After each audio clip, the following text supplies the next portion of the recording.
अब तक का सबसे लंबा कुत्ता ज़ियुस यूएसए है, जो एक ग्रेट डैन है, जिसकी लंबाई 4 अक्टूबर 2011 को 1.118 मीटर 44 इंच थी और इसका स्वामित्व ओत्सेगो, मिशिगन, यूएसए के डेनिस डोरलेग और उनके परिवार के पास था। ज़ियुस का वजन 70.30 किलोग्राम 155 पाउंड था और वह हर 2 सप्ताह में लगभग 13.6 किलोग्राम 30 पाउंड भोजन खाता था। नाम तय करते समय डेनिस एक बड़े कुत्ते के लिए एक बड़ा नाम चाहती थी, जबकि उसका पति उसे एक प्यारा सा नाम देना चाहता था।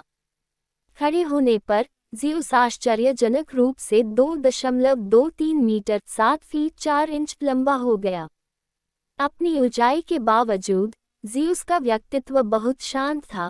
वह किसी भी इंसान या जानवर के साथ अच्छी तरह घुल मिल जाता था और बहुत सौम्य था। वह एक प्रमाणित थेरेपी कुत्ता था जो पास के अस्पताल में लोगों से मिलता था। अपने प्रभावशाली कद के कारण वह सीधे नल से पानी पीने में सक्षम थे। दुख की बात है कि ज़ियुस का सितंबर 2014 में 5 साल की उम्र में निधन हो गया। Like this video. ओनागाडोरी मोटे तौर पर इसका अर्थ है माननीय मुर्गी, जापान की लंबी पूंछ वाली मुर्गियों की एक दुर्लभ नस्ल है। पहले इसे शोकोकु का वंशज माना जाता था, लेकिन हाल के आधुनिक आनुवंशिक शोधों ने इस सिद्धांत को पहले ही कमजोर कर दिया है। ओनागाडोरी को जापान के जीवित राष्ट्रीय खजाने के रूप में मान्यता प्राप्त है और अब तक यह अपने मूल देश के लिए लगभग विशिष्ट है। ओनागाडोरी की ट्रेडमार्क विशेषता गैर पिघलने वाली पूंछ के पंख हैं, जिन्हें यदि उच्च स्तर के पशुपालन के साथ सर्वोत्तम परिस्थितियों में रखा जाता है, तो वे मुर्गों के जीवन भर बढ़ते रहते हैं।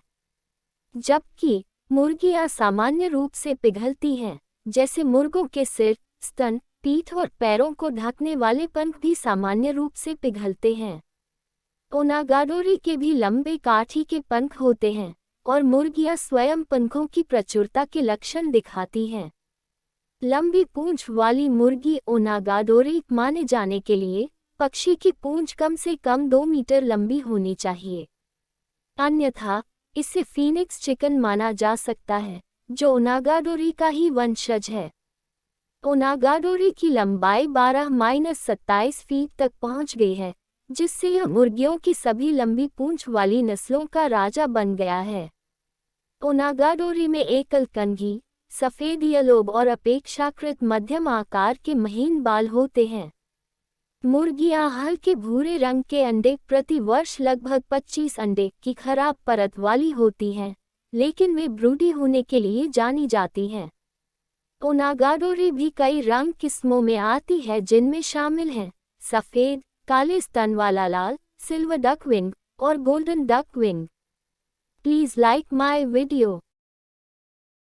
ऑस्ट्रेलियाई नीली मधुमक्खी दुनिया की सबसे सुंदर मधुमक्खियों में से एक है। इसके पेट पर चलने वाले सुंदर फिरोजा बैंड के लिए नामित नीली बैंड वाली मधुमक्खी एमेगिला सिंगुलेट में एक शानदार सुनहरा और सफ़ेद फुलाना, विशाल हरी आंखें और भूरे रंग के पंख होते हैं जो सिलोफन की कुरकुरी परतों की तरह दिखते हैं। पुरुषों को उनके द्वारा प्रदर्शित नीले बैंड की संख्या से महिलाओं से अलग किया जा सकता है। पुरुषों में 5 होते हैं जबकि महिलाओं में केवल 4 होते हैं। वयस्क ब्लू बैंड मधुमक्खियां आमतौर पर 10 मिलीमीटर और 12 मिलीमीटर के बीच बढ़ती हैं। ये प्रजाति तस्मानिया और उत्तरी क्षेत्र को छोड़कर पूरे ऑस्ट्रेलिया में पाई जाती है। यह पापुआ न्यू गिनी, इंडोनेशिया, पूर्वी तिमोर, मलेशिया और भारत का भी मूल निवासी है, इसलिए ये काफ़ी स्वस्थ रेंज का आनंद लेता है, जो शहरी क्षेत्रों से लेकर खुले मैदानों और घने उष्णकटिबंधीय जंगलों तक हर जगह फैला हुआ है। यह अफवाह है कि वे नीले और बैंगनी फूलों की ओर आकर्षित होते हैं, शायद इसलिए कि उनसे पराग इकट्ठा करते समय वे उनके परिवेश में घुल मिल जाते हैं, लेकिन यह अभी तक सिद्ध नहीं हुआ है। हालांकि वे अक्सर लैवेंडर पौधों के लिए जाने जाते हैं और ऑस्ट्रेलियाई संग्रहालय के अनुसार वे नीले कपड़े पहने लोगों के प्रति आकर्षित होते हैं।